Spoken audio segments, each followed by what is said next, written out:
Thank you for your attendance today. Echoing what Jimmy told you, we're happy to have you here today with us. I'm curious, is there anyone here who has never been in this church before? Thank you very much for coming. I think you'll find us a great place. And if you don't have a church home, we'd love to see you on Sundays. Today we hope to entertain you, we hope to inform you, and maybe even inspire you. Bell ringing has a lot of different techniques, and at this time we're just going to give you a little feeling of what the techniques are, and we have one of our ringers, Daryl Dietzel, over here someplace. He snuck in behind me.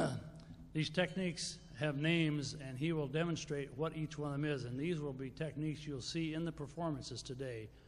So if you watch him, maybe you'll see some of these things duplicated when they're playing. First technique is called the echo technique. The bell is rung to one beat and then lightly but precisely touched to the padded table on the count there.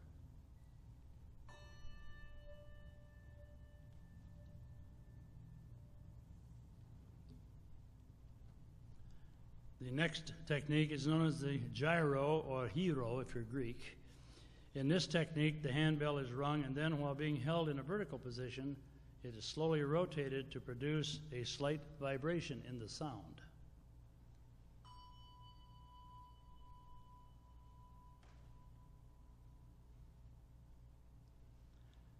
The mallet technique can be used either on a suspended handbell held by the handle or a handbell that is resting on a padded table, the mallet technique.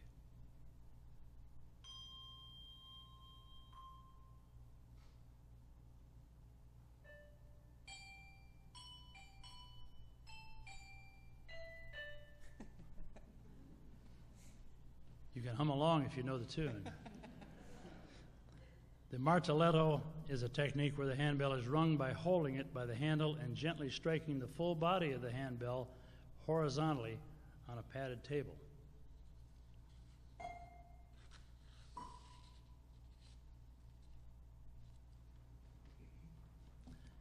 With a martelletto lift, the handbell is again rung by holding it by the handle and gently striking the full body of the handbell horizontally on a padded table, followed by immediately lifting the handbell to allow the sound to continue.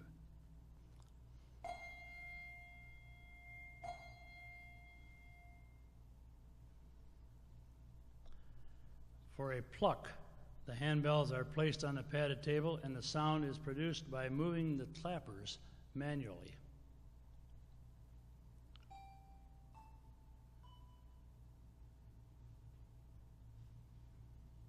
A ring touch is performed when a handbell is rung close to the shoulder with an immediate touch of the handbell to the shoulder to stop the sound.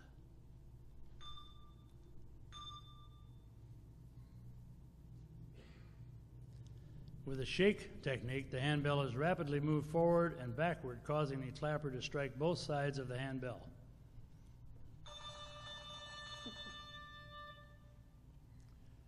Then we have the swing technique. A full arm swing after ringing the handbell is performed. The backward and forward motion of the arm is usually in rhythm with the beats indicated.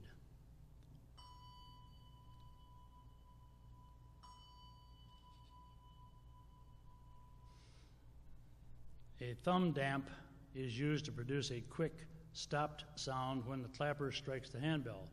To perform this, the thumb of the hand holding the handbell is placed on the outside of the handbell casing as the handbell is rung. This works well for the small to medium-sized handbells. The addition of one or two fingers on the casting may be needed for larger handbells to achieve a completely stopped sound.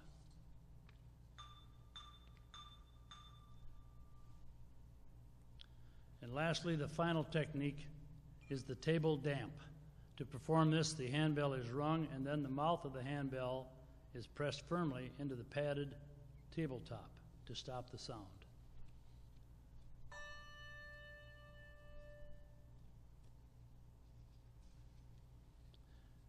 This completes your educational portion of the program.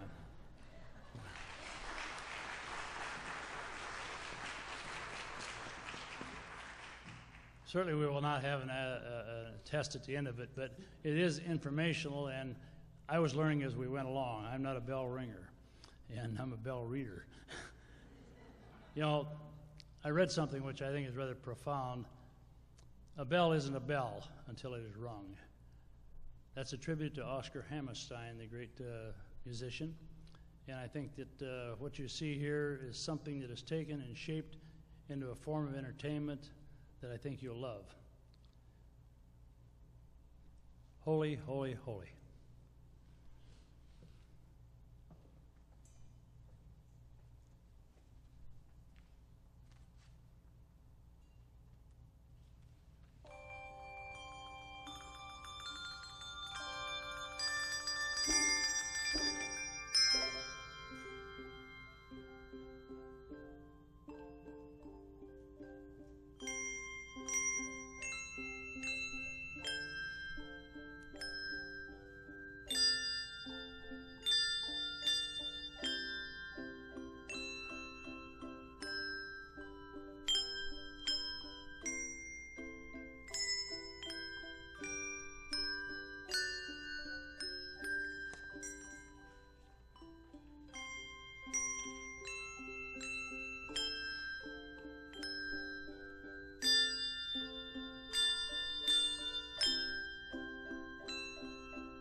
Perceive those movements that we talked about ahead of time. I was trying to keep track of them, but I lost it somewhere. Our next presentation will be by our chime choir. Chimes are a little different instrument completely, and in researching this a little bit, I find that back in the early 60s and maybe before that, chiming was taught in our elementary schools, and it was introduced as a primary interest to the young people to get into music programs. And so out of that, I think, grew the chimers, and some of them have gone into bell playing, and some play both. A chime is what I'm holding in my hand. It's basically a piece of metal pipe with a little clapper on the end of it.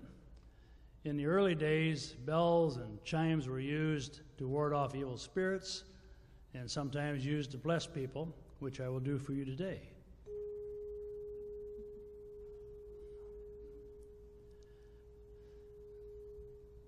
That's all my talent with a chimer. Please welcome our group here, and Nancy directs this, Joyful, Joyful, We Adore Thee, by Beethoven.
Am I on?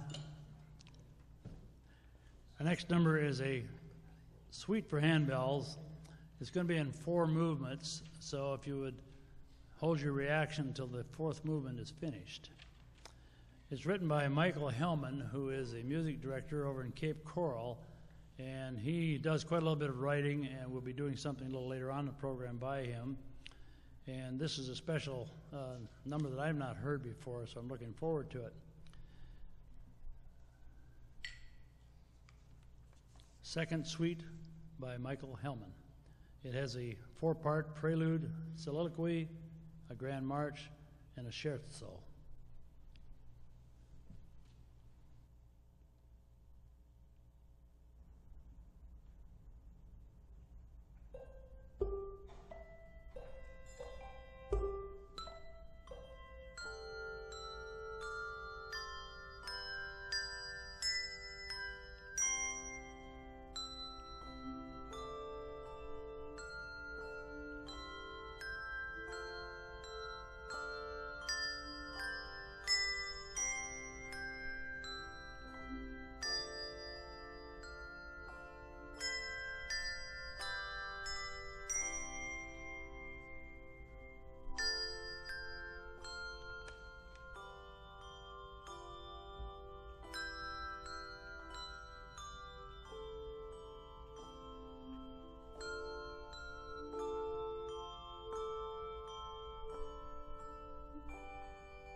takes a lot of concentration. You notice most of them have at least 2 bells, and some of them have 3 or 4. And they have to know which way to turn their hands. That's why I don't play bells. I sing, and it's just right here. Don't use my hands even. Our last number in this grouping before our intermission is called Prayer for Peace, also written by Michael Hellman, the same gentleman that wrote this suite. And he wrote this particular prayer for peace after the 9/11 incident in New York. He was profoundly touched by it. He played at a funeral for a friend of his who died in a Pentagon crash. And after that, he went to New York and went to Ground Zero. And it said he was profoundly moved by what he saw. He said television and newspapers had no effect comparing to actually see it in person. When he got back into Michigan, he sat down and he wrote this particular number. And it was the idea of his to give credence to the fact that we need to be praying for peace. We always need to be looking for the peaceful things in our world. And he dedicated it to those people, heroes and heroines, who toiled to save the lives of those people in that crash. The 4 opening chords of this piece represent the 4 planes that crashed that day. And the chord includes all 12 tones of the chromatic scale to symbolize the effect that terrorism has on everyone. His hope is that this composition may be a prayer for an end to terrorism and for peace throughout the world. After all, a bell, our Liberty Bell, is the example of our desire for freedom and peace.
At this time, we're going to take a short intermission, and I'm very privileged to tell you that if you were at church today, you saw that we dedicated a new organ on the main floor down here.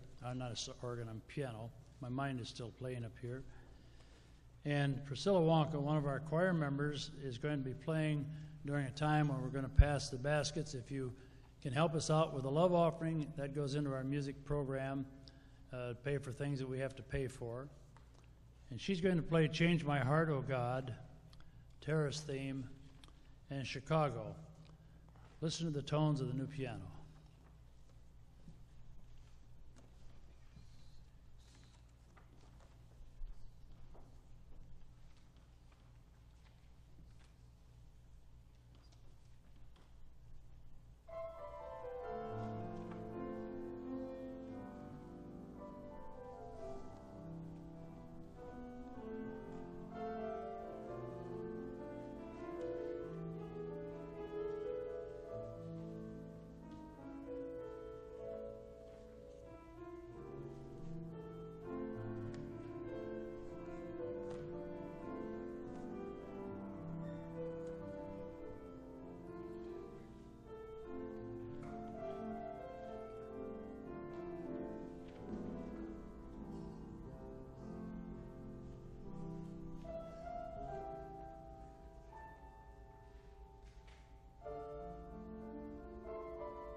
Thank you very much, Priscilla.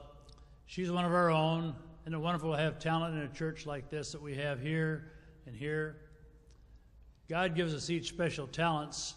Are you using all of yours? Think about it.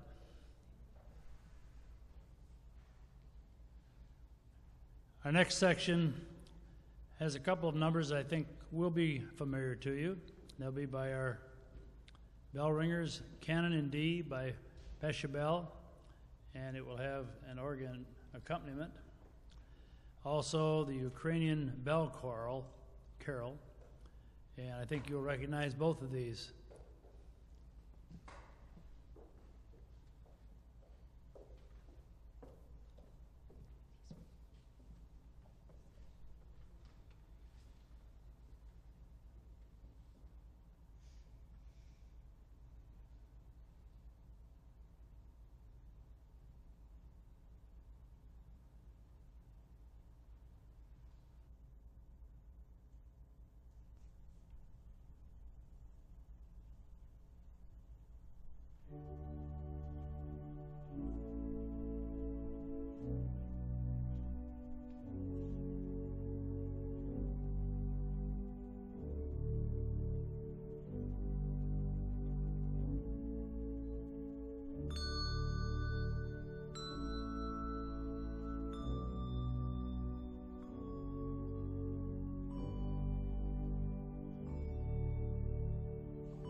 Next, we have our chime choir. Again, we'll hear a number I think most of you know. Bill Bailey, Won't You Please Come Home? This is arranged by Susan Berry, and we have Carl Gaffin, one of our choir members, will be playing trumpet along with this selection.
Our next segment will deal a little bit more popular in the modern tone. That's American music itself. It's kind of hard to say when music first started in the country that we call our home. Probably Native Americans had some type of music. We know they beat drums, and I'm sure they had some type of chants which would have been music to them. One of the things that you're going to hear next is Amazing Grace, probably one of the most famous numbers in the Christian faith. And almost every hymn book I've ever seen has Amazing Grace. Almost all your popular entertainers have some version of it. So we have Amazing Grace will be first, and the next number will be Shenandoah, a very popular tune which came out later on. And I think you'll enjoy both. Thank you.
In closing, we're going to be using the chancel choir to help with the first number, which is called Dry Bones. Also, when the saints go marching in will be our last number that we'll do today with the chancel choir and the organ.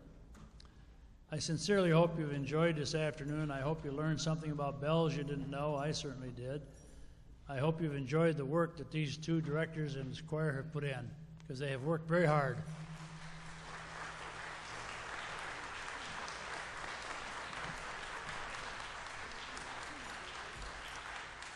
It's not always easy getting here, we know that. And once you're here, you might as well stay a while, because we'll be open again Sunday. Dry Bones, arranged by Hart Morris. And when the saints go marching in, I would invite the members of our audience, when you hear the saints go marching in, if you'd like to join us in singing, we'd love to have you. It'll make a good feeling when you leave out of here. And when the program's over today, if you have any questions, I think one or two of the people will be down on the main floor. And maybe you'd like to learn more about playing the bells or the chimes. We'd be glad to accommodate you. Thank you very much for attending today.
Hip bone,